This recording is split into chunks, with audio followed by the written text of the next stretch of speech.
I'll make another announcement. Okay, and we'll start. The camera is on already. Oh, great. Okay, yeah. Okay. استنى كده 5 minutes.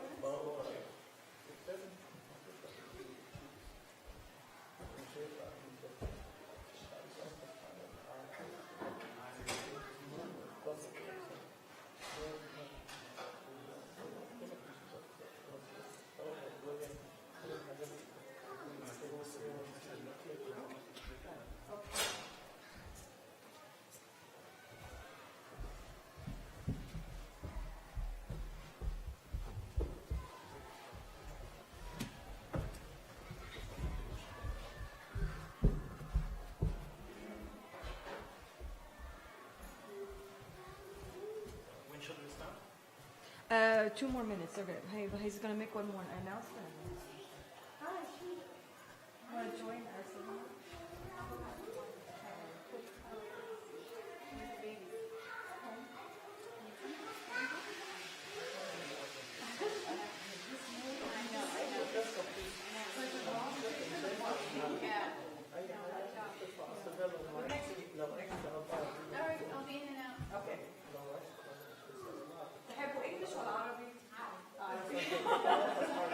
Bilingual is okay. بالانجليزي صح؟ بالظبط ما انا I'm gonna switch شوية English وشوية عربي عشان مفيش discrimination.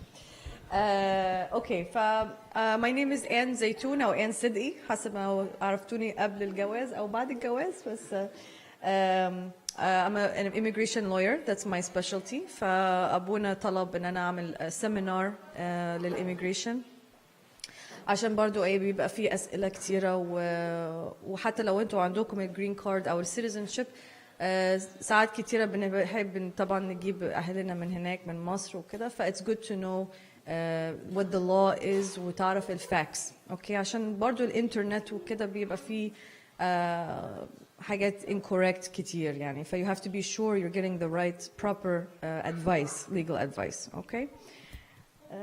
So we're gonna start بس دي بقى disclaimer it's a legal disclaimer إن كل ال information I will give it to you النهاردة this is just for information it's not specific to your particular case okay ولا I'm not your lawyer and I'm not giving you legal advice ده بس for information general information لو عندكم case معين لازم تكلموا مع محامي أو محامية على الكيس بتاعكم عشان give you the proper advice for your case okay.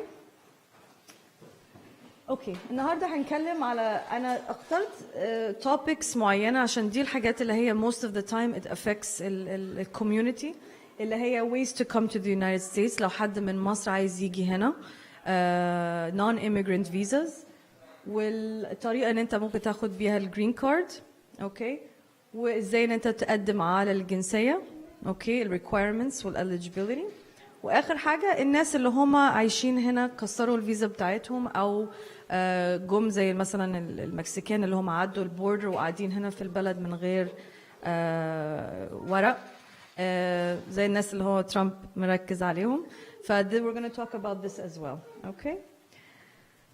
اول حاجه في حاجه اسمها immigrant and non-immigrant او immigrant visa و non-immigrant visa وايه بقى الديفرنس اوكي النون immigrant فيزا اللي هو الناس اللي هم بيجوا هنا temporarily جايين سياحه جايين عشان يدرسوا جايين هنا برضو عشان يشتغلوا فتره معينه وهيرجعوا مصر تاني اوكي الاميجرانتس او البيرمننت resident legal permanent residence دي الكلمه المظبوطه للجرين كارد legal permanent residency دول الناس اللي هم عايشين وبيشتغلوا هنا وليهم حق ان هم يعيشوا هنا في البلد اوكي بس النون immigrants بيجوا هنا لسبب معين ولازم يرجعوا بعد الوقت اللي ينتهي على الفيزا بتاعتهم او الستي بتاعتهم اوكي فدي الديفرنس بين النون immigrant والimmigrant اوكي خلينا نتكلم بقى على طبعا الديفرنت تايبس اوف فيزاز انا اخترت طبعا في كذا فيزا ممكن واحد يقدم عليه بس these are the most popular اوكي. طبعا انتوا عارفين البي 1 بي 2 فيزا، معظم الناس بيجوا هنا عشان زياره. اوكي. ايه بقى الفرق بين البي 1 والبي 2؟ البي 1 لو انت جاي هنا علشان for a business purpose، انا جاي عشان احضر سيمينار، جاي عشان I have a conference. اوكي. لما تقول الاوفيسرز في المطار ان انت جاي عشان سيمينار or conference، بيخدم الباسبور بتاعتك as B1. اوكي.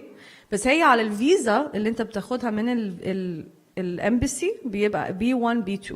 اوكي. البي 2 بيبقى السياحه، عايز تروح ديزني وورلد، عايز تتفسح في البلد، they give you a B2 visa. اوكي.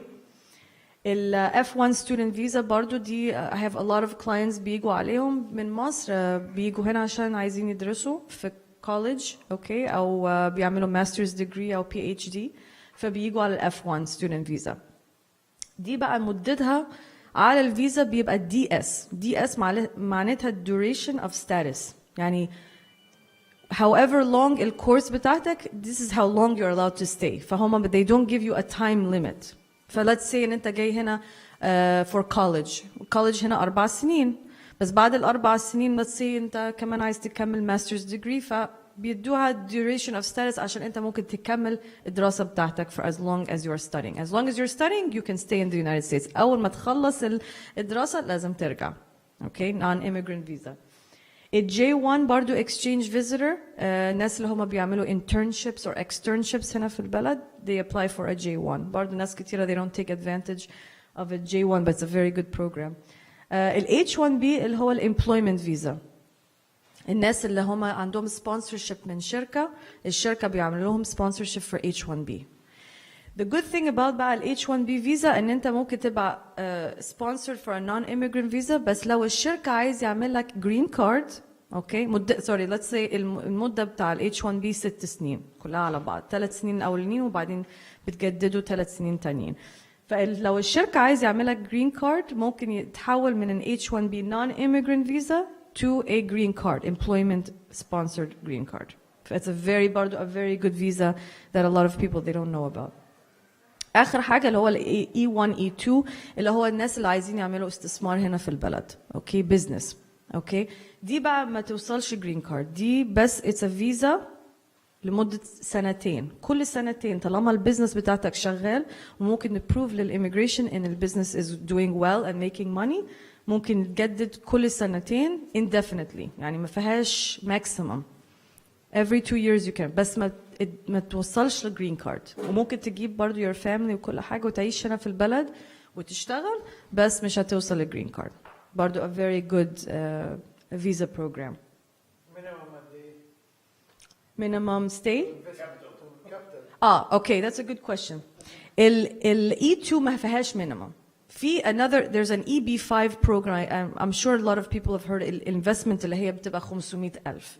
دي ال EB5 program دي بتوصل للجرين كارد على طول بعد السنة. بس ال E2 فيزا اوكي ما فيهاش minimum، بس بيقول لك حسب البيزنس اللي انت عايز تعملها. let's say عايز تفتح فرانشايز سبواي. اوكي. السبواي دي بتكلف 250,000. الاميجريشن بيقول لك دلوقتي you have to have available a substantial amount. يعني ايه substantial amount؟ هي مش فيهاش specific percentage، بس بيقول لك at least out of the 250,000 عندك 100,000 available.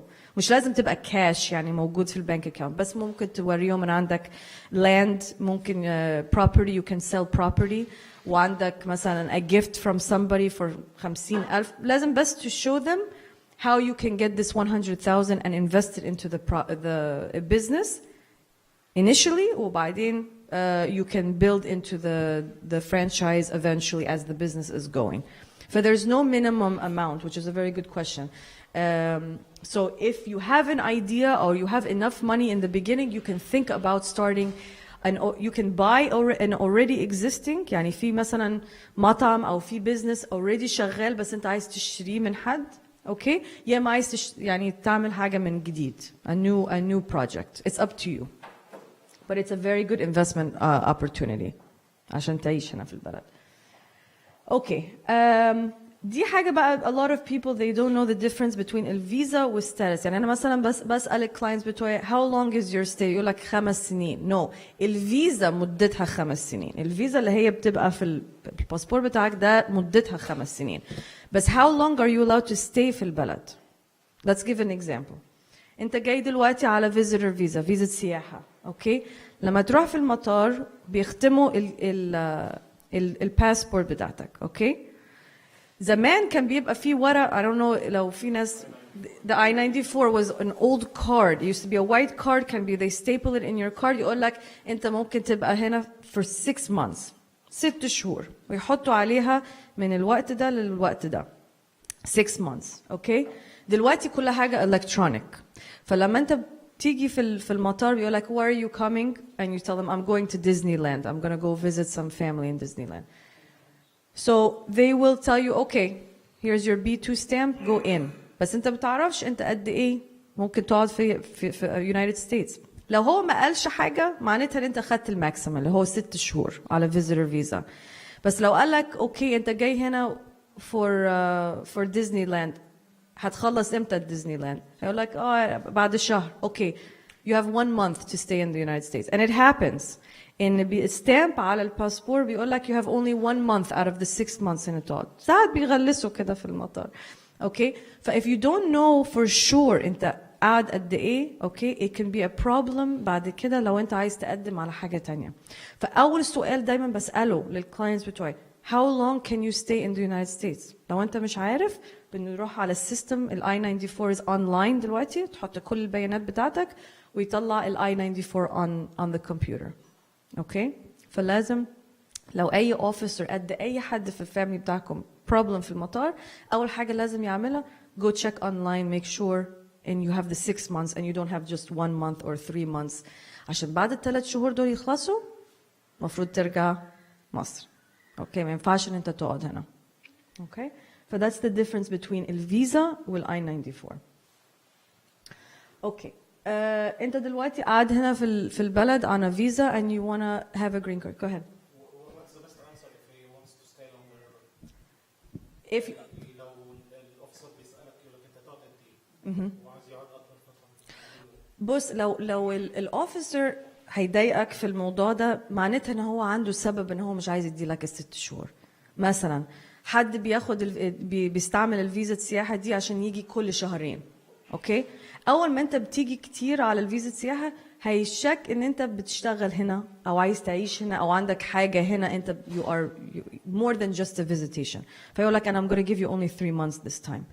وصعب قوي ان انت تقنعه ان انت عايز تقعد اكتر من كده. خلاص هو already شاف ان في حاجه غلط. بس لو ما فيش حاجه غلط مفروض ان هو يدي لك ال6 شهور. اوكي الحاجه الثانيه بس I'll talk about this later. الناس اللي جايين اللي هم بييجوا هنا عشان يعملوا اللجوء اوكي بييجوا مثلا بالورق بتاعهم بيبقى في السوت كيس بتاعهم شهادات الميلاد وجايبين كل الاوفيشال دوكيومنتس. اول ما يشوفوا الكلام ده يقول لك you're going to stay only for 2 months. you're not staying for the 6 months عشان already شايفين ان السبب بتاعتك it's an immigrant intent. انت جاي عشان تقعد انت مش جاي زياره وهترجع. اوكي ف very rare ان انت ممكن to change their mind. اوكي ممكن تحاول تعمل extension بس دي هتبقى صعبه قوي. قول له انا I have التذكره بتاعتي مثلا I'm going back after 3 months or I'm going back. هو عايز يسمع ان انت جاي في purpose معين وهترجع. اوكي بس لو هو شاك ان انت عندك one way ticket اوكي هقول لك انت مش هتقعد 6 شهور انت هتقعد شهر وهترجع. This is a very important part. لو if you have an open ticket وما عندكش a return they start to wonder why you're coming. فدايما خلي دايما return ticket حتى لو انت هتغيره فيما بعد احسن لك لما انت تدخل المطار ان انت عندك a specific time limit في United States. Okay. Well, no, you don't want to come for the maximum 6 months. Even though you can, but don't ever, you don't want someone to buy a ticket and have 6 months as a return. عشان في 6 شهور ما ينفعش ان انت تبقى عايش في مكان وتسيب المكان ده 6 شهور. اكتر حاجه مثلا 3 شهور 4 شهور وهترجع عشان عندك شغلك وعندك. بس اول ما تقول لهم انا I'm coming for 6 months هيقول لك طب انت مش عايش هناك ولا انت جاي هنا تعيش يعني. You have to have a good reason. You have to, and who you're visiting, where are you staying. دايما بيسألوا كده, who are you coming to visit. You have to have specific answers. ما تخليش كل حاجة open. عشان الناس انت عارف officers في المطار بيبقوا يعني they are looking to return you back to your country as soon as possible. So make sure إن أي حد جاي زيارة بيبقى عنده specific responses for the officer. هيقعد مع مين؟ جاي يعمل إيه؟ هيرجع إمتى؟ بس. And usually they will give you the 6 months. Okay? For medical reasons, sometimes they extend up to 1 year. That's correct. Medical is one exception that they will, as long as you can prove that you can pay out of pocket, okay?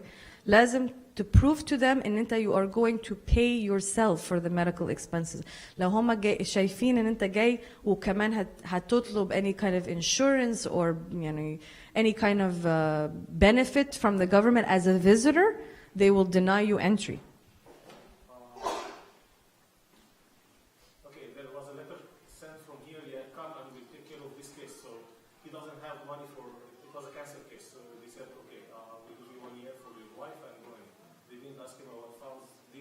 When you do the extension, لما بتدخل هما they don't know. I'm coming for medical. It's already. Yeah. Oh, 1 year from the. Oh, so they already. That's a different case.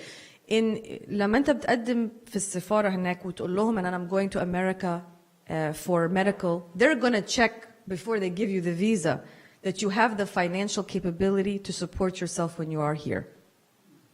Guaranteed.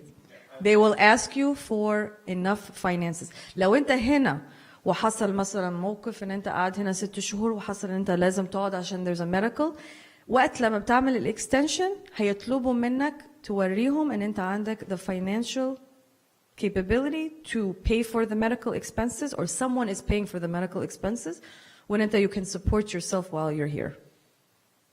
It's a requirement. They will not give it to you just like this وبعدين تطلب من المستشفى ان هم يشيلوا بقى expenses. Okay? So very important that you have the right documents. Okay, the next slide is لو انت هنا على فيزا وعايز تحول الفيزا بتاعتك from a non-immigrant to a green card. Okay? زي ما احنا اتكلمنا قبل كده لازم تتأكد ان انت you are here in good immigration status. يعني لو انت جاي على visitor visa وعديت الوقت بتاعتك انت دلوقتي unlawfully مش illegal. احنا ما بنحبش نستعمل term illegal. It's unlawfully present. يعني انت قاعد اكتر من الوقت اللي هي مسموحة بيها على الفيزا بتاعتك. Okay? So you have to make sure you have the right time on you're still in good status. Okay? وبعدين ممكن تعمل التحويل من الفيزا to the green card من جوه أمريكا أو ممكن تعملها consular processing which is من السفارة هناك في مصر. You have the choice. Okay? بس هي التريك إن أنت لازم make sure إن you have enough time on your visa. يعني لو مثلا أنا جاي visitor وقاعد في البلد بس أنا هعمل change of visa to a green card, we have to make sure that your visa time doesn't expire. لو it's going to expire, my recommendation طبعا to my clients, ارجعوا مصر وانا هعملها من طريقة السفارة. It's better than you break your visa here because they're going to come back and say you're not in good status. Okay? You have a question? It happened? Mm-hmm.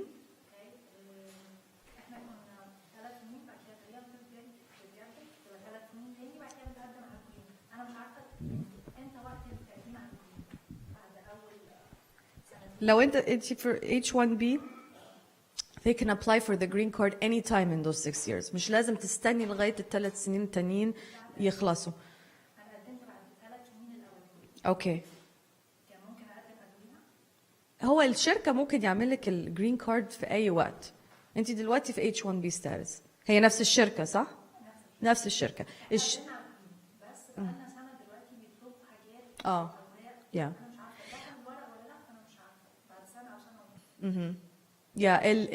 الجرين كارد بروسيس اللي هي انا هكلم عليها في النكست سلايد بس الجرين كارد بروسيس from an employment انت بتتعاملي مع Department of Labor. اوكي هم طبعا انت عارف البروسيس ان انت الشركه لازم يوري الاعلانات ان هم حاولوا ان هم يجيبوا حد امريكان وما فيش يو اس وركرز، وعشان كده هم بيدوروا على فورين وركر، والفورين وركر ده ليهم كل السبيسيفيكيشنز والكواليفيكيشنز عشان الوظيفه دي. اوكي، ف you have to prove it to the immigration. فساعات كتيره هم بيطلبوا a lot of documents زياده علشان لا it's very common. Yeah, it's very common. لا you have to just give them the paperwork وخليهم ان هم take their time عشان بيعملوا زي audit، وساعات بيروحوا للمكان نفسه عشان يتأكدوا ان الشخص ده مثلا بيشتغل هناك. اوكي، ف it's a process، يعني كل حاجة بتاخد وقت مع الاميجريشن.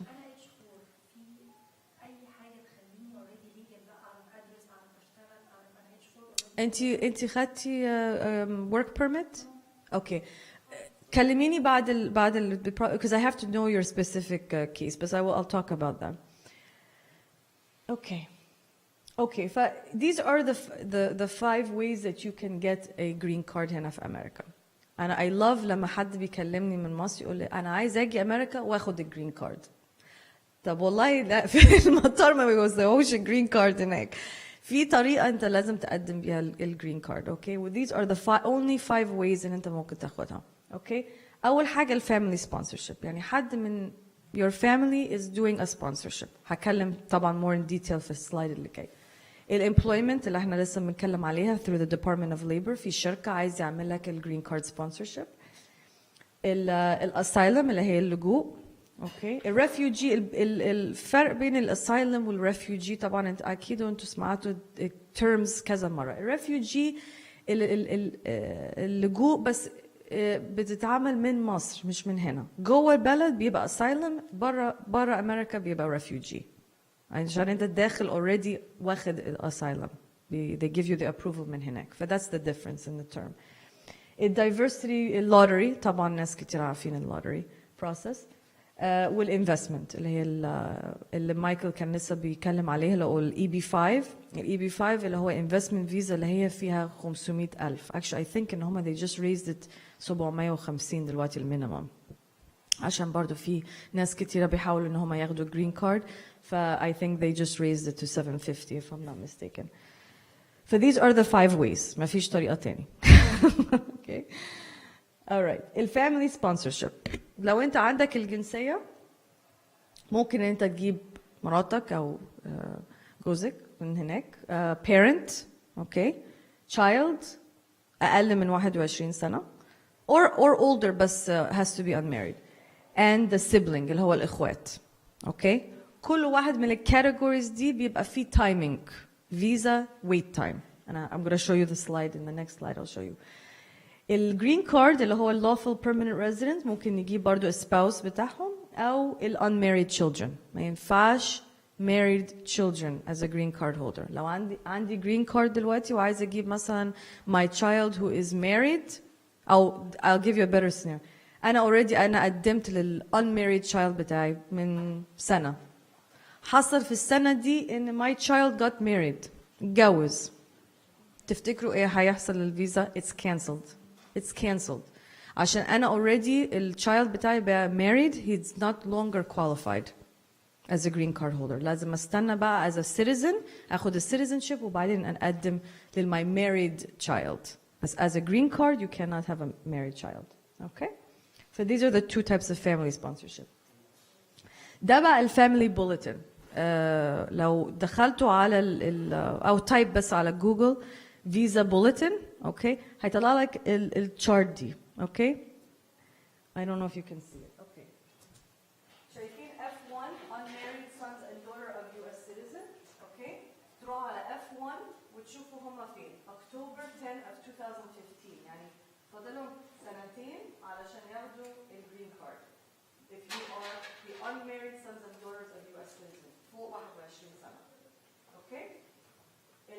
I'm going to jump to the third, F3, married sons and daughters of U.S. citizens. If you're married, okay? The processing time on F3, شايفين في الدارك, May 5, 2015, يعني واخدين برضه سنتين. Okay? For married sons and daughters. So it's almost the same. لو رحتوا على F2A اللي هم spouses and children اللي هم اقل من 21 سنه. اوكي يعني مثلا مراتك وولادك اللي هم اقل من 21 سنه لو انت عندك الجرين كارد. هم شغالين دلوقتي على June 15, 2008. Okay? Yeah. So it's a long time for this period. برضه اللي هم brothers and sisters of adults يعني لو عايزين يبقوا كويس when I have my citizenship دلوقتي بتاخد 13 سنة. It's a long time بس يعني you can still do it. Apply and just leave it to be pending. بس لو عايزين تشوفوا كل الشارج على فكرة بتتجدد كل شوية updated بس الفرق مش كتير يعني بيبقى very short. But this is what tells you how long you have to wait. Okay? So if it's married, it takes 2 years, only 2 years? If they're of a U.S. citizen. F3, married sons and daughters of U.S. citizen. Yeah, it's taking right now, if you go to F3, they're working on May 5, 2015. So 2 years, not About bad. parents. Huh? About parents. Parents, it's immediate. Immediate. As a U.S. citizen. Can't do it as a green card holder. As a U.S. citizen, it's spouses, it's children under 21, with parents, it's immediate. And I دايما recommend لو هم عندهم visitor visa إن هم يجوا هنا ويعملوا process في America. It's much faster. Much faster. But yeah, if you're a citizen, no? Form? No, there's many forms. Yeah, there's there's a form that you file as a petitioner. There's a form that they sign as a, it depends if you're doing from inside or outside the United States. United States, yeah, there's the I-130 and 485, and exactly like if you're doing it for a marriage. Same idea. Okay, but there's no interview for parents. They give the green card right away. عشان خلاص أكدوا إن في relationship. Okay, let's move on. Employment sponsorship احنا لسه بنتكلم عليها اللي هو ال Department of Labor perm. It's called a perm process. وهم بيدوروا الشركات دي ساعات بيدوروا على حد من برا أمريكا إن هم يجوا هنا يشتغلوا في الكومباني. لو أنت already هنا على H1B أو على different type of visa وشغال already مع الشركة دايما بيبان أحسن من لما يبقى في شركة ويعملوا sponsorship على طول من أول سنة. ليه؟ علشان ساعات بيشككوا في السبب. يعني لو انت عارف حد هيعمل لك sponsorship هيقول لك لا لا هعمل لك الجرين كارد. الديبارتمنت اوف ليبر بيبصوا عليها كده suspiciously شويه. اوكي؟ فلو اشتغلت مع الشركه شويه سنه سنتين وفيما بعد الشركه يقول لك we really like this person, they've been working with us, they are great, عايزين نعمل له الجرين كارد. شايفين الفرق بين لما الشركه يجي يقول لك انا هعمل لك الجرين كارد يعني من امتى؟ يعني من why are they convinced with you unless you have qualifications that are amazing يعني. بس it's nice to work with the company شوية أو تاخد experience منهم وبعدين الشركة يعمل لك الجرين كارد. Okay. اللوتري طبعا ناس كتيرة بيقدموا عليها. It's في طبعا requirements معينة. You have to have a high school degree, you have to be a certain age. مهم جدا لما اي حد يعمل اللوتري طبعا chances بيبقى very low اللي هي 0.8% يعني of winning the lottery. بس لو قدمتوا عليها اول حاجه لازم تاكدوا ان ال information is correct. Okay, يعني everyone in the family who is over a certain age can apply for يعني one family can apply for, don't do multiple. بس انا ممكن اعملها, جوزي مثلا ممكن يعمل, ال children can do one. Okay, for the diversity to increase your chance. بس أكدوا إن ال information مظبوطة. Don't hide it بقى. I don't want to put a child or you can add children بعدين بس make sure it's correct information عشان لما يجي لو you got selected وعرفوا إن ال information مش مظبوطة هيكنسلوها يختاروا حد تاني. Okay, so but it's an option يعني. اللجوء أنا يعني 75% من الكيسز عندي لجوء. يعني ناس كتيرة طبعا من الكنائس عندنا للأسف بيجوا هنا بيقدموا على اللجوء. ودي it's not an option إن أي حد يجي هنا يعمل لجوء بس عشان يقعد. Okay, you have to prove right that you're coming here عشان أنت خايف ترجع بلدك. يعني في حاجة حصلت لك أو حصلت للعيلة بتاعتك إن أنت خايف دلوقتي ترجع. Okay, it's a very serious claim you're making. فهم لو شكوا برضو ان انت بتستعمل اللجوء علشان تقعد او عشان بس يعني get a work permit التسريح العمل okay, it's going to be bad for you later on. I never use it as just an option كده بس عشان تقعد. It has to, you have to have a good claim for the asylum. للأسف برضو إن في ناس كتيرة طبعا جايين من مصر عندهم قصص وحاجات حصلت لهم. بس it's a good option لحد عايز يجي بياخد تسريح عمل بعد 150 يوم نقدم عليها.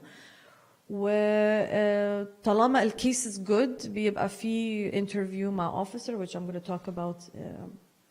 في طريقتين ان انتم ممكن تقدموا على اللجوء. اوكي، حاجه اسمها affirmative asylum وحاجه اسمها defensive asylum. ايه بقى الفرق؟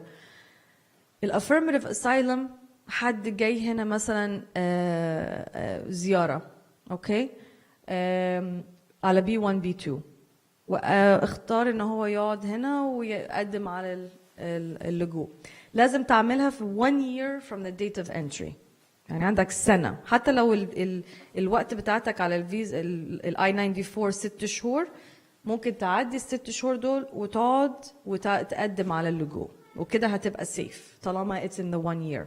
لو قدمت بعد السنة لازم تديهم سبب ان انت استنيت بعد السنة دي.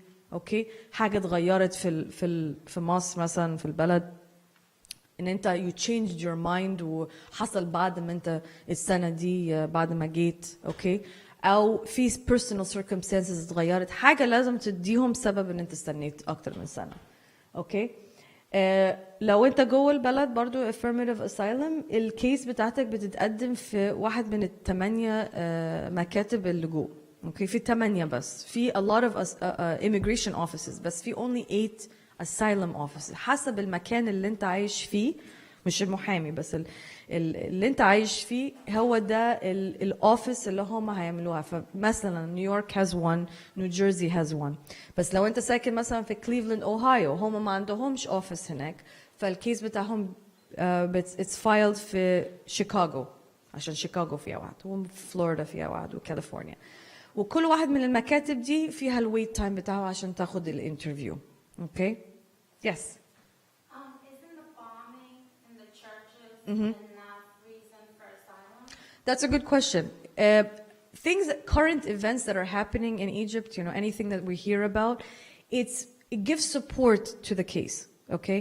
But your personal case has to be personal to you, okay?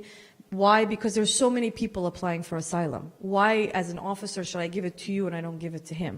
What if you have a family member? Well, if you have a family member, it's still not affecting you. Like you have to prove in that either it was my church that got bombed, or I had someone in my neighborhood get killed, or something that affects you personally. It's subjective. It cannot be just كل المسيحيين في مصر are being tortured. No, that's not a good enough reason. You have to give something personal. So a neighbor was hurt, a family member, it's going to happen to me. My kids are going to get hurt. They were threatened. They were forced to practice Islam, or they were going to get kidnapped. You have to show fear, and this is a very high level to meet it. It's not very easy. Okay, that's why a lot of people get denied asylum عشان بيقدموا يقول لك لا كل المسيحيين they're getting persecuted. But that's not enough of a reason. أنا هديها لحد تاني إن هو being personally persecuted. Okay, so when I get a case in my office, they tell me لا ما فيش حاجة حصلت لي بس أنت عارفة. لا, I can't do that. I have to know specifically what's happening. وطبعا يعني ما فيش مسيحي في مصر يعني hasn't been harassed and discriminated, and فأنا I pull this information عشان معظم المصريين بيقولوا لي لا ده عادي بيحصل لنا كل يوم, بس اللي بيحصل كل يوم عندكم دي مش حاجة بيحصل هنا كل يوم. فهنا when they hear something like this, it's like you can't live like this. كل يوم في الخوف ورعب وما بديش ولادي المدارس وما بروحش الكنيسة. This is things that affect you personally. So this is what I pull and I make a case out of it. Okay? Did I answer your question? Okay. Okay, and then you have an interview بعد الوقت دي بتعدي يعني بعد ما نقدم الكيس بتاعه, فساعات بتتسنى سنة سنتين. دلوقتي شغالين سنتين by the time you get an interview. It's a long time. Okay, بس بعد السنتين بتبقى عندك interview مع officer. Okay. سنتين الافرج في الثمانية اوفيس ولا؟ نعم. سنتين الافرج في الثمانية اوفيس no سنتين مثلا في نيويورك سنتين في نيو جيرسي بس لما تروح شيكاغو وشغالين على 3 سنين هناك كاليفورنيا 5 سنين كتر الناس yeah a lot of people Texas about 2.5 دلوقتي ميامي برضو is about 2 going into 3 يعني it keeps changing بس هي حسب طبعا العدد الناس بس هنا في نيويورك they're working pretty good يعني 2 years Somebody switch from one office to another? You have to prove you changed your residence, and that's a very good question. لو أنت قدمت في نيويورك وقلت مثلا I heard New Jersey is faster, I want to switch there. You have to prove إن أنت غيرت العنوان بتاعتك to New Jersey. You have to prove that why did you move or No, you just prove that you're living there. بس عندي برضو clients كتير يقول لك لا أنا هحط عنوان في مكان بس هقدم في مكان تاني. ليه دي هتبقى مشكلة؟ في الأول it's fine بس لما بتيجي بقى وقت الشغل وبتشتغل في نيو جيرسي بس أو بتشتغل في كليفلاند وحط عنوان في نيو جيرسي ما هو he puts عنوانه في نيو جيرسي بس هو عايش في أوهايو. Let's just say and I have a lot of clients for Ohio.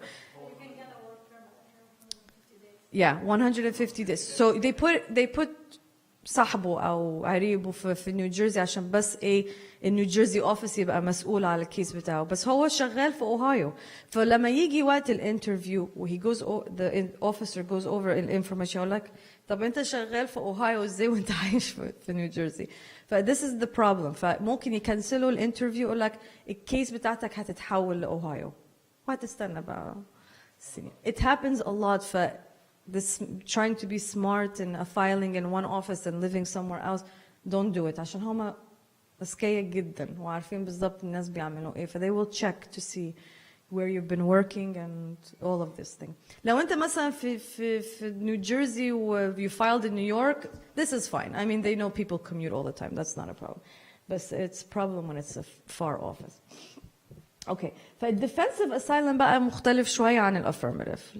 الديفنسيف let's say ان حد جاي يعني في المطار وجاي على فيزا والاوفيسر وقفه وقال له انت جاي ليه وحد قال له I'm gonna apply for asylum او يعني شك وعرف ان انت جاي لسبب اخرى يعني مش السياحه وقتها بقى انت الكيس بتاعتك هتتحول على طول للمحكمه مفيش بقى affirmative asylum مفيش officer والكلام ده هتتحول على طول للمحكمه المحكمه responsible it's a deportation proceeding بس ليك حق ان انت تقدم الكيس بتاعتك جوه المحكمه وتخلي القاضي هو يسمع الكيس بتاعتك مش officer وطبعا دي بتبقى اصعب بكتير بس it happens وفي ناس كتير بيعملوها او انت هنا مثلا والفيزا اتكنسلت والايميجريشن اوفيسرز مسكوك وكده هتروح المحكمه deportation هتقول لهم I can't go back علشان عايزه اقدم على اللجوء ف anything that's through the immigration office this is an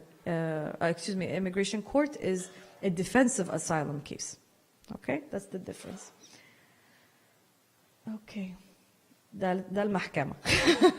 So what happens if I lose my case? فlet's نرجع تاني affirmative asylum. Affirmative asylum بتروح تعمل interview مع الofficer وتحكي له الكيس بتاعتك وتدي له كل الانفورميشن بتاعتك.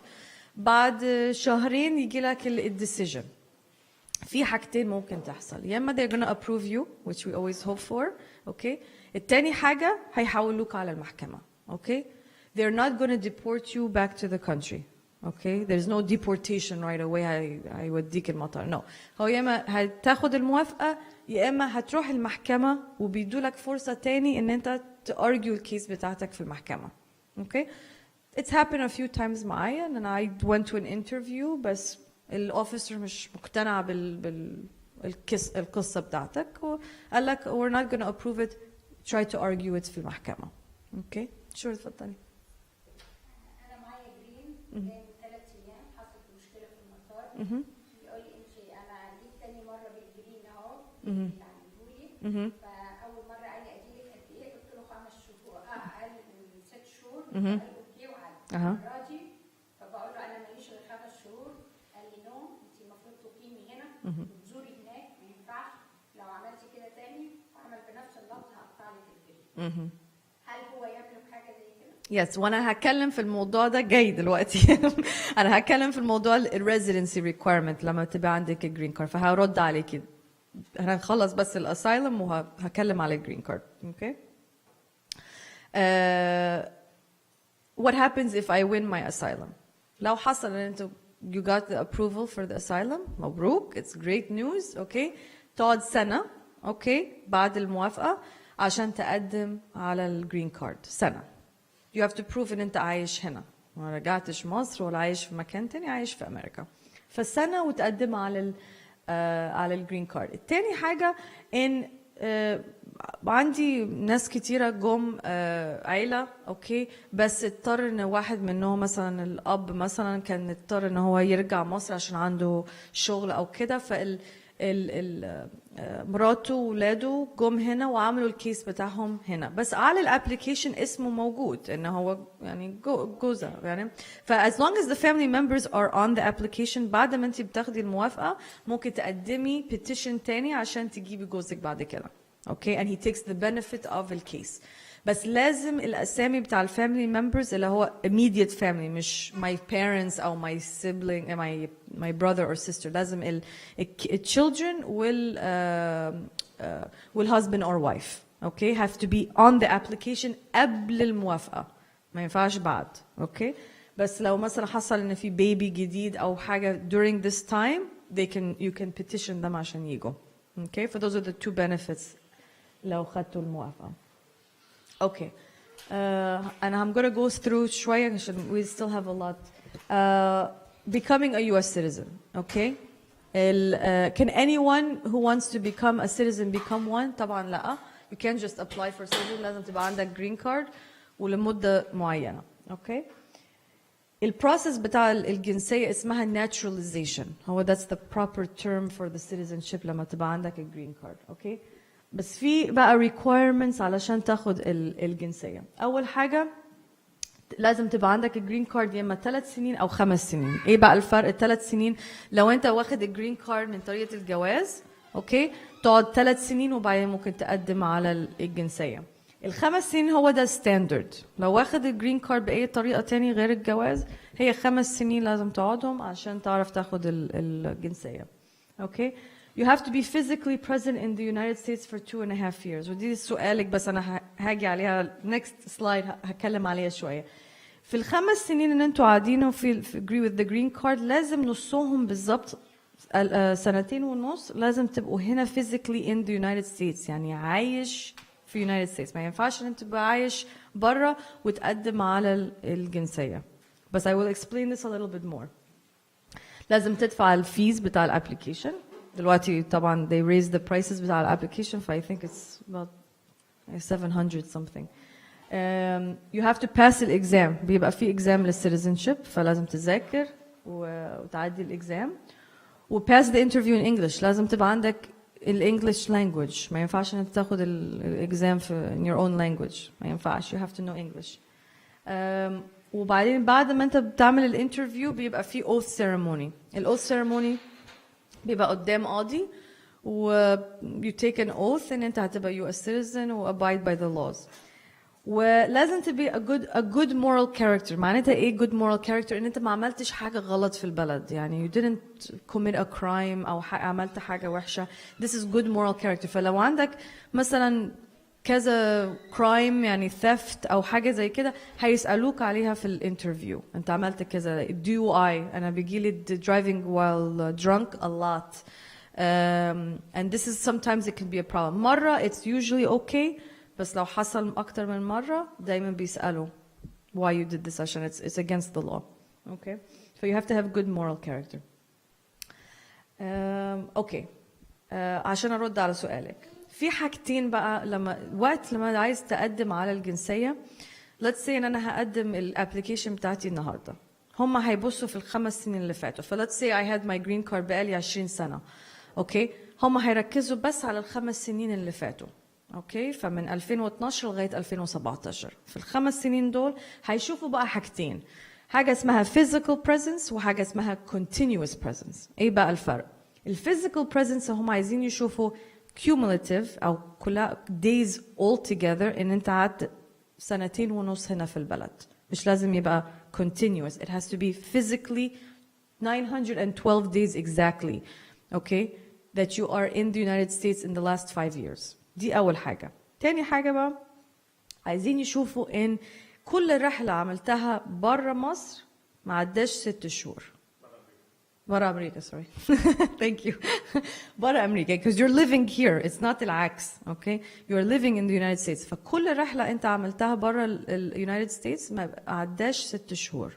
ليه؟ عشان ال6 شهور دي بتقول لهم ان لو انت فعلا you have a life here or not. عشان اي حد عنده شغل او عنده بيت عنده whatever, he's not going to be able to leave for more than 6 months. ف this is the time limit. فلو عندك رحله عملتها more than 6 months, okay, وقت الانترفيو لازم تقول لهم انت ليه قعدت اكتر من 6 شهور. اوكي؟ يس. اوكي بس ده لو هنقدم على السيتيزن. يس. ده لو حد بس عايز يقعد بالجرين كارد. لازم يقعد قد ايه بقى؟ ما هو الجرين كارد بقى مختلف علشان انت برضه you have requirement as a green card holder. يعني في ناس ما بيقدموش على السيتيزن خالص بيقعدوا جرين كارد. بس you have an obligation. الاميجريشن النهارده بيقول لك انا I gave you a privilege ان انت تقعدي في امريكا. This is a privilege بالنسبه لهم. And I gave you a green card. المفروض ان انت تبقي عايشه هنا. لو انت عايشه بره اوكي it's the same 6-month rule. عايزين يشوفوا ان كل ما تسيبي امريكا ان انت مش قاعده اكتر من 6 شهور هناك. It's the same thing. بس انا بكلم على ال requirements for the citizenship. انا ما كملتش 6 شهور. انا 5 شهور بس وبرضه معترض. اوكي اوكي طب انت قلت لهم اي حاجه تانية؟ قلت لهم عندي ظروف خاصه في مصر بين بنتي وبين ابني. اوكي طلب منك مثلا اي اثباتات ان انت عايشه هنا كل تركيزه هقطع لك الجرين. يا يا المشكله ان في ناس كتيره بيبقوا عندهم الجرين كارد وعايشين بره والاميجريشن بقى اوريدي مركزين بقى على الناس دول ان هم مش عايزين يشوفوا اي حد بيستعمل الجرين كارد عشان بس ياخد البنفيت هنا. بيقول لك طب تعالى زياره انت مش محتاج الجرين كارد. هو ممكن يعمل بس هو انت لازم تعدي 6 شهور. هو بس بيقول لك كده عشان يخوفك عشان عارف ان انت عايشه هناك.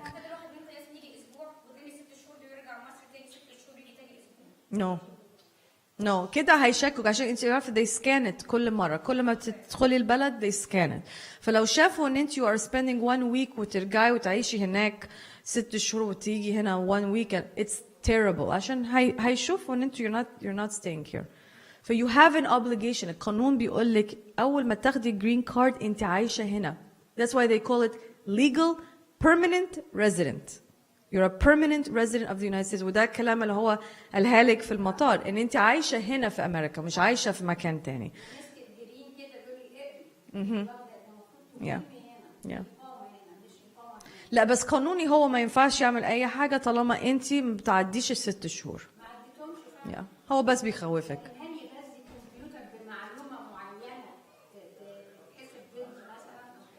مش هيعرف يعمل حاجة حتى لو انت بتروحي 5 شهور وترجعي انت لسه برضو عايشة هنا. بس for your benefit خلي اي اثباتات ان انت عايشة هنا. اي حاجة تحت اسمك بيل في utility bills جاية في اسمك او اي حاجة تشتركي فيها هنا في امريكا دي بتبقى اثباتات ان انت عايشة هنا. اي حاجة خليها معاكي كل ما تسافري لو حد غلط. بس هو ما ينفعش ان هو يكنسل الجرين كارد.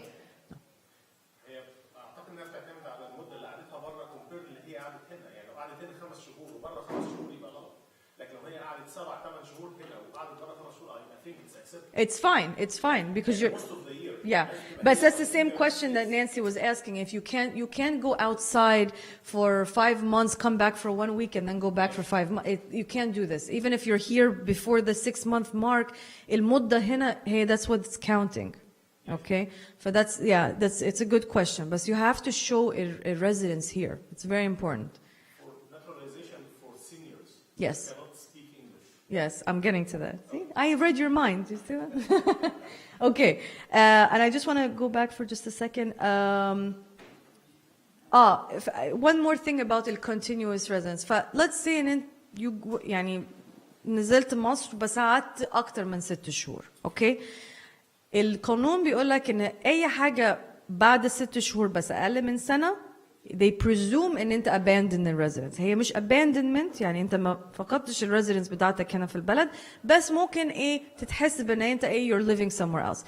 لو عندك سبب معين في حد عيان في مصر عندك مثلا الارض لازم تتباع و it takes a very very long time هاتوا الورقة دي معاكم علشان دي هتبقى support لما تتقدم على الجنسية support للإكسبشن يعني بيبقى exception للوقت اللي انتوا عديتوا ال6 شهور اوكي لو أكتر من سنة هتبقى صعبة قوي يعني you have to have extreme circumstances بس أكتر من سنة هما they assume ان انت already سبت بيتك هنا في أمريكا وخلاص عايش في مكان تاني okay so there's a difference between 6 months to 1 year and over 1 year make sense okay okay الاكسبشنز بقى هو مشي anyway الاكسبشنز بتاع الاكزام okay في exceptions to take the exam if you do not need to take the English portion and you don't have to take it in the English language okay and you can take the history in your own language if one of two things you're 50 years old يعني 50 سنة or older وبقالك 20 سنة في البلد 20 سنة واخد الجرين كارد مش بس عايش يعني you're taking the green card or you're 55 years and you're a green card for 15 years it's a long time but they don't give this exception to anybody it's specific to these people okay العواجيز بقى اللي هم فوق sorry فوق 65 سنة وبقالك green card holder for 20 years or more you don't have to take the whole exam you can be exempted completely from the exam okay الاكسبشن الثالث بقى اللي هو الميديكال exemption وعملتها لناس كتيرة اللي هم عندهم disability a real disability يعني ما عندهم صعب ان هم يذاكروا الهيستوري الديمنشيا الزهايمر learn any type of learning disability ما ينفعش ان هم يكتبوا او يقروا عشان mentally they cannot retain this information بيبقى في فورم معين لازم تتقدم مع السيتيزنشيب فورم اسمه ال N648 ولازم في دكتور لازم sign it ويقول ان الشخص ده ما ينفعش ان هو يستدي الاكزام او study new information عشان عنده مشكلة okay this is a medical exemption where you don't have to take the exam if you pass that exemption okay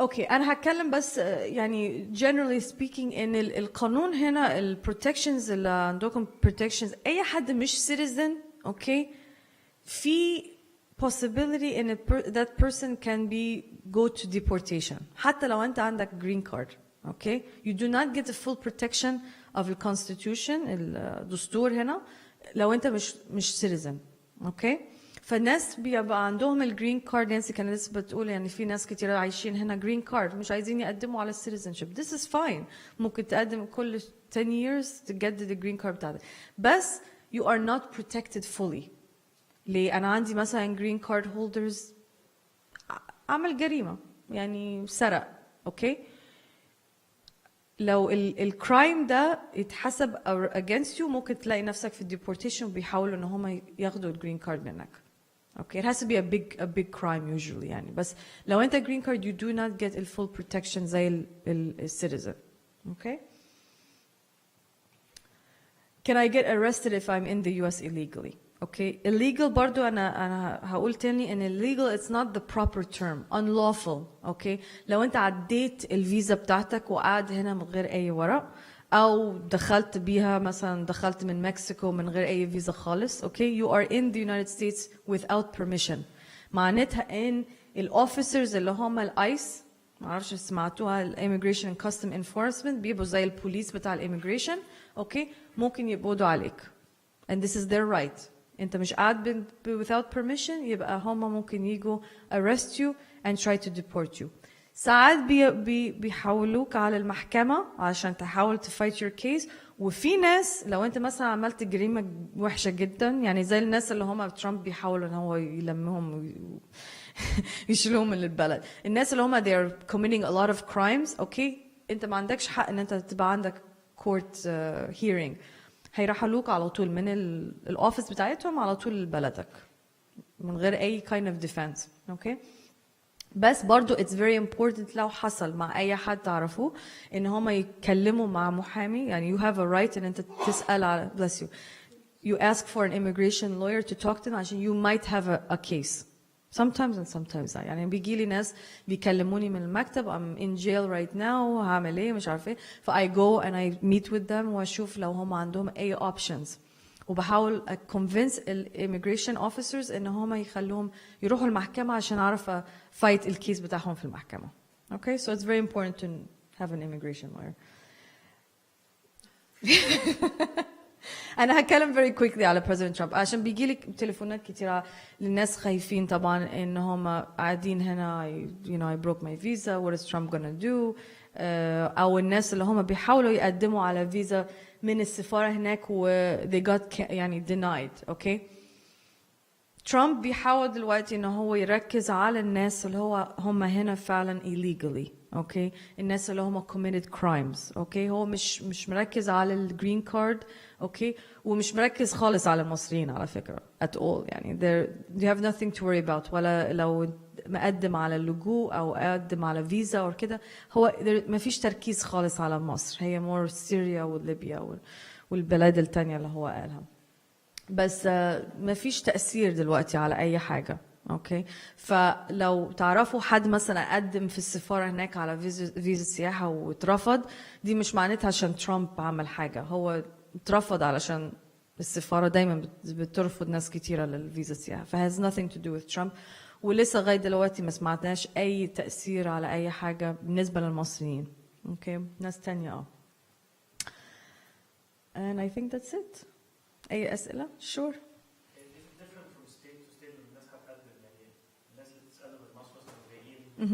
سواء هيطلبوا اسايلم سواء هيعملوا هتفرق لو جم على نيويورك او لو راحوا على مثلا كاليفورنيا او is it different for timeline of acceptance For asylum? Yeah. I was talking about asylum earlier. There's 8 offices in the United States. Only 8. Okay? حسب المكان اللي انت عايش فيه that's the office you're going to apply for. So if you're in New York you apply for the New York office. If you're in New Jersey you apply New Jersey office. بس مثلا عندي clients كتيرة في أوهايو. أوهايو ما فيهاش its own asylum office. فيضطروا ان هم apply to Chicago. Okay, Chicago has their asylum office. Chicago دلوقتي واخد about 3 years علشان تاخد interview. New York is 2 years and Texas is about 2.5. We are advanced, yeah. Surprisingly, and even though we have a lot of immigrants here, but we have a lot of immigration officers. We are very well staffed in New York and New Jersey because we're ready to accept them. But some place like California, even though they have a lot of officers, but they have too many people. So the ratio is too much. So they're taking about 5 years to get an interview. So it's long, yeah. Chicago's late, Virginia's a little late, also about 3 years. So it does depend. يعني that's why أنا بكلم مع الناس في مصر قبل ما يجوا. أقول لهم حددوا المكان اللي أنتوا تعيشوا فيها, and then apply. يعني try to figure out where you're going to be. عشان once you apply, it's very hard to change your case. It could delay it even more. So and I don't like to do. You can do it, you can transfer it, but it might take a little bit longer. But yeah, it makes a difference.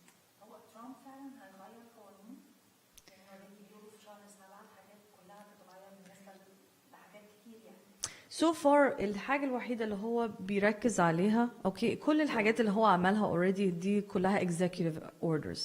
اوكي executive orders يعني هو واخد موقف كده by himself ان هو يعمل action اوكي without the approval. اوكي والحاجات دي بتبقى قوانين بس هي it's not really قانون هي مش قانون جديد هو بيدي ال agencies a different way of priorities عندهم. مثلا ال immigration officers هم ممكن يروحوا يخبطوا على أي باب يقولوا you are illegal you are مش عارفة. هو بقى بيديهم executive order عشان يركزوا على ناس معينة. فهم بيركزوا دلوقتي على الناس اللي هم عملوا جرائم وقاعدين هنا illegally اللي هم في المخدرات these are the people he really wants to get them. مش عدى الفيزا بتاعته بيقدم على اللجوء. He's not ما بيركزش على الناس دول. هو بيركز على الناس اللي هو they are causing problems in the United States. بس ما فيش قانون جديد. هي it's more administrative policy that he's doing. الموضوع الفيزا بتاع السوريين مثلا اوكي هو بيحاول دلوقتي انه يعمل security علشان الناس اللي هم هيدخلوا البلد لما بياخدوا الفيزا من سوريا او من اي بلد تاني Okay, بيبقى في security check. Make sure إن الشخص ده مين who is he part of any organizations أو كده. فالvetting process دلوقتي هو قرر إن هو هيعمل vetting process أطول. Okay, بدل ما يبقى مثلا شهر هيعملها دلوقتي 120 days. Okay, يأكدوا إن الشخص ده okay he is good قبل ما يجي أمريكا. Okay, so their policies هو مش قانون as much. Yeah. So if some people choose to have translator instead of lawyer for the asylum, can you tell us the pros and cons about this? It's a good question. Yeah, I listen. I get a lot of people. They come to me to fix their cases because an agency. Okay, there's no problem with having an agency do you're helping you do your asylum. Okay, but the first thing you want to make sure it's a legitimate agency. Okay, في ناس كتيرة they pose themselves as lawyers or they pose themselves as people فاهمين في اللجوء وهم مش فاهمين. Okay, وبيحصل إن هم prepare الapplication والشخص ما بيشوفش الابلكيشن اصلا ولا بيعرف ايه اللي مكتوب في الابلكيشن بتاعه. بيحصل لما بيروح الانترفيو يقول لك انت كتبت كذا بيقول له I didn't do it, my agency did it. It's too late. You already signed the form and you signed that you understand what's inside of your application. Okay, but you don't have to have a lawyer. Okay, a lot of people they go without lawyers, but you want to make sure that the agency is good. والشخص اللي هو هيعمل لك translation كمان ساعات برضو بيجيبوا ناس family member or friend or just make sure ان translator بيفهم في English كويس وبيفهم في عربي كويس. Very important. I have comment about this because most of people coming here and they want to make asylum, maybe they have poor English. Okay, so they don't know the forms or how to write the story and everything. Yes. And they want. I have a close friend that he told me this story. Okay, that he wanted to someone to translate the thing, and he said I can do it for you, and all the language you were using Arabic.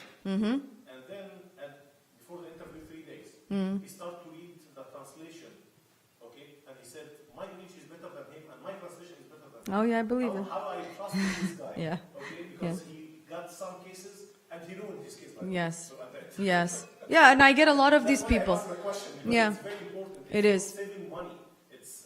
It's not saving money, and it's ruining your case. Exactly. And you're absolutely right. I get a lot of people who use these agencies because it's much cheaper than getting an attorney. But again, they don't know the law. They don't know what the immigration is looking for. Okay, and the English issue is terrible. I read some affidavits. I said, oh my God, Yani. I mean, I know that this is not what the person is saying, but it's too late. Once you file, this is your statement. خلاص, it's a done deal. You can't. It's hard to fix it afterwards. You actually can't fix it. Your affidavit and your application are the two things you're not going to be able to change. You might be able. I made a mistake with my date of birth, but if substantive, you cannot change your story. Your story is your story. فلو انت رحت الانترفيو تقول لهم لان نسيت اقول لكم في الافيديفيت هيقول لك انت ازاي نسيت حاجه زي كده.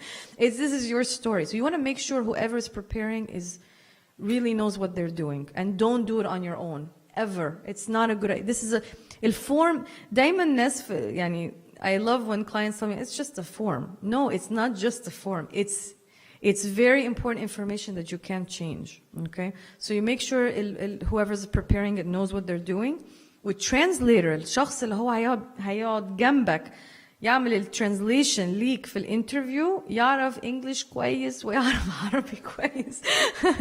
He has to be proficient in both languages. عشان الترانسليشن يعني I said one time it was a mistake long time ago. But I'll look at a case. I had it, and I told my client, "I'll get you a professional." Ali, no, and I have someone. He's really good for English.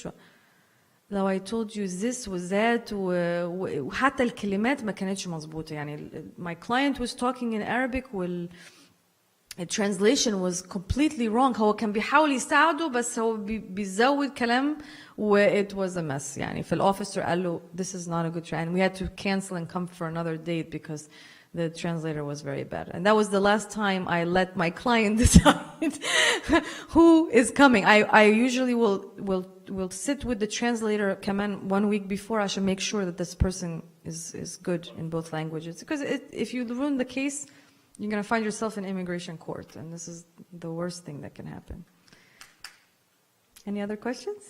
Yeah. After the immigration court, if the petition was denied again, there is another level? Appeal.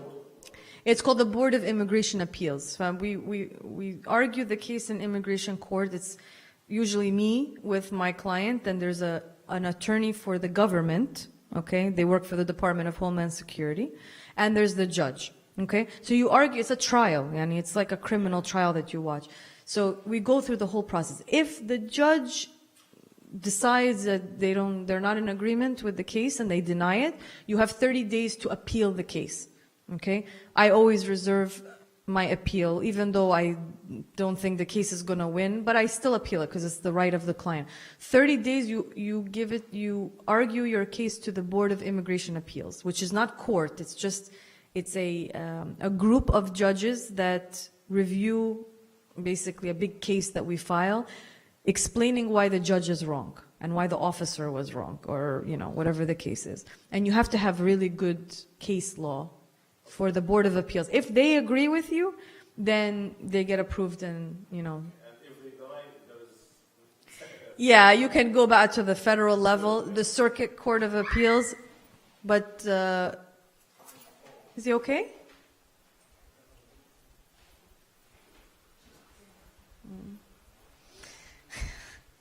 The Circuit Court of Appeals is but you have to have a really, really good argument. It's very hard to get to this level, and it's possible, but. I have a friend in California reached this level. Circuit Court, yeah, you have to have a really good ground, yani, to take it. And I'm very honest with my clients. I'll tell them, don't even try, or if they are missing something substantive, then yeah, it's worth fighting it to the next level. Yeah. Mm-hmm. Anybody else? No? I want your opinion, though, because Abuna was asking me to do these seminars, repeatedly. Is there any kind of issue that you want me to focus? And I kind of did a general issue today, but is there anything specific I should focus on next time? I'll speak personally and for others as well, Mm-hmm. that when the filing is done wrong by the immigration officer, I don't know, state officer, Okay. and we called to fix it. So my priority date, they filed it instead of 2005, they put 2006. I discovered this after 5 years. What did you file? Here in New York. No, what was it? H1B. For H1B, okay. Okay, so they were changing at end of March, I believe, 2005 to a new system. So I filed 2005 end of February. They put 2006. Oh, And for 1 year, you didn't they realize. fix it. Oh. Neither the lawyer, and I have to go to senator Wow. to get, and they did it fix it in 1 week. And I was with me and the lawyer for 1 year. Wow. You know how to hold them. You didn't go to the actual USCIS office? They didn't, you could have made an appointment, they didn't do it? They didn't do it, okay? And you cannot escalate it. So and I noticed afterwards that there is a lot of people having the same problem, and they have to go congressman or senator to fix the problem. Yeah. So why is that hard? Because you're dealing with a government agency. And like any government agency, they're not as efficient when it comes to communication. Usually if I have a mistake like that that's made, I send them. They don't know the mistake. They don't try. Yeah. Okay? Yeah. 1 month, then another call, 3 months, then 6 months. So we wasted 10 months without doing anything, and they are not doing anything. Usually, like, there's an email that you can send, it's escalated to, you did all of that. Yes. Yeah. And when they fixed me, because it was H1 and H4 again for my wife, they didn't fix it for my wife. So I had to do the same scenario, another year delay for my wife, till I reached the same senator, okay, to fix it. Wow. Because we didn't know what the reason. Yeah. They don't say what the problem is. It happens. It happens a lot. You can't get a supervisor or somebody to look into the case. They have just so much, and you just keep sending them. But yeah, I hear it happens a lot. So there is no option for it. You just have to try to escalate it as much as possible. And you already have a senator involved. I mean, that's, Yeah, this is how I fix it. yeah, yeah. That's, I mean, once you do that, that's pretty much the highest level you're going to be, they're going to have some communication. But yeah, usually I've been successful when I have, like, if they have a special email for attorneys, so I send it to them and then they escalate it. Yeah.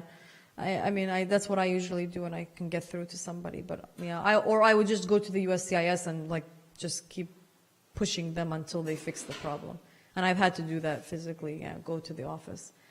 But I know, it's government. الكيسز بتختلف يعني مثلا الاي تي في الاتش 1 فيزا بتختلف عن الدكتور بيختلف عن يعني انا شايفه ان اللي بياخد الجرين يعني في الاي تي مثلا بيقعدوا 7-8 سنين. Yes, مظبوط. Yeah. It does ليه عشان مثلا ال IT is very there's so many people doing IT. Okay, فعشان يعرفوا بالضبط specialty بتاع this IT person. Okay, the doctor usually is very straightforward. يعني هو doctor for this profession ومش عارفة. But when it comes to IT, عايزين يعرفوا بالضبط are you on premises, are you off premises, are you working from home, are you, and ال qualifications دي أو ال requirements دي بتبقى شوية harder for them to come to a conclusion that this person is the most qualified for this position. Okay, عشان it's just a very common occupation. I have this with the H-1Bs all the time. يعني if I file an H-1B for a doctor and I file an H-1B for my Indian client, بصي كم واحد Indian IT person that there is. So they give me a very hard time and send this document, send that document.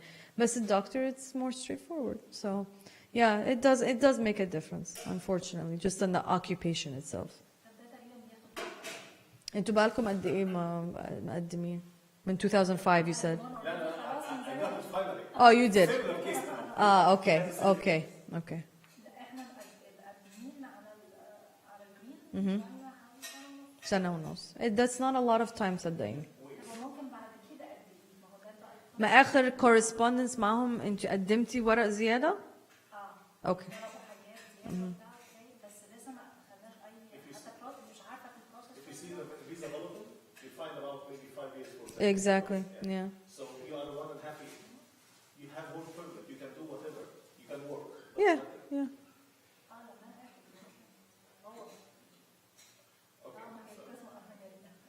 So يعني your husband has the H-1B. Is it still يعني valid or he's already خلاص خلصت وجددناها جددنا؟ Okay. او 30 بعد كده قدمنا من سنه وشويه بس كل شويه بقى اوريدي ورق فاوريدي المفروض ان القصه اتقدمت خلاص بس لسه مش داخله في اي بروسس يعني بعد كده كمان متوقع بقى ولا مش متوقع. It's time. You have to just let the time go. خصوصا لو هم طلبوا ورق زيادة وانت قدمتي ورق زيادة لسه they have to review it ويشوفوا بقى. And sometimes they really يعني they will keep sending you requirements لغاية ما يجيبوا كل حاجة وبعدين they'll make a decision. I can't tell you exact time. يعني هي ال perm process كلها على بعض بتاخد تقريبا سنة ونص سنتين على بال ما تاخدي an answer.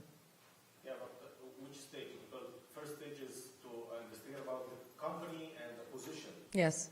Second is his application for the green card and his wife. Then this Yes. is so they are not looking at your paper now. It's all his company and even the company is paying. You're talking about the H-1B renewal?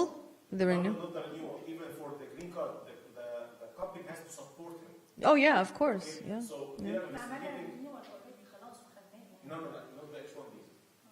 For the 485 or to change your status to green card. Okay, they investigate. The company has to support the request. So they are investigating about the company first. Okay, and the company has to pay something like this to prove that okay, we want this guy to be. Okay, so this is first level.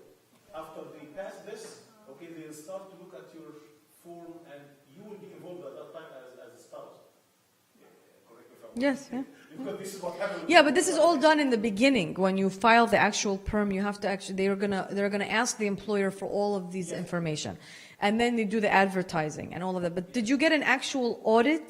يعني كان في audit يعني مثلا had them in the Department of Labor, they called or they came to the location or they sent a paper saying we need this, they just sent you information about. لا بس اوريدي هي ما بين المحامي وما بين اوريدي يسالوها هي يرجعوا لها هي فاوريدي هي يعني Yeah. هي بترجع ده بقى الاوديت، عارفه زي الاوديت بتاع التاكس، هي نفس الفكره. لما انت بتقدمي التاكس ريتيرن وبيجي لك مثلا بعد سنه بيجي لك اوديت يقول لك احنا عايزين proof of this. It's the same thing for the Department of Labor. هم بيعملوا نفس الموضوع. انت بتقدمي وبعدين ممكن فيما بعد يقول لك we want proof of the advertising عشان دي ما you don't submit it. But ساعات they come back and they say we want to see the newspaper ads that you submitted. We want to see the notice of filing that was posted. حاجات بقى they can ask for a lot of paperwork. Okay, that's why they always tell you have to keep, the employer must keep a file of all of this, or the lawyer will keep it, because of the audit. And then they prolong بقى عشان ما يدوش a green card right away. بس إن شاء الله تاخدوها. Yeah. If they want to deny it, they're going to deny it from a long time ago. Yeah. Any other questions? Yeah, if there's any specific topic you want me to focus on it next time, let me know and I will do that. Okay? Thank you so much. You're welcome. Thank you. Oh, sure. My pleasure.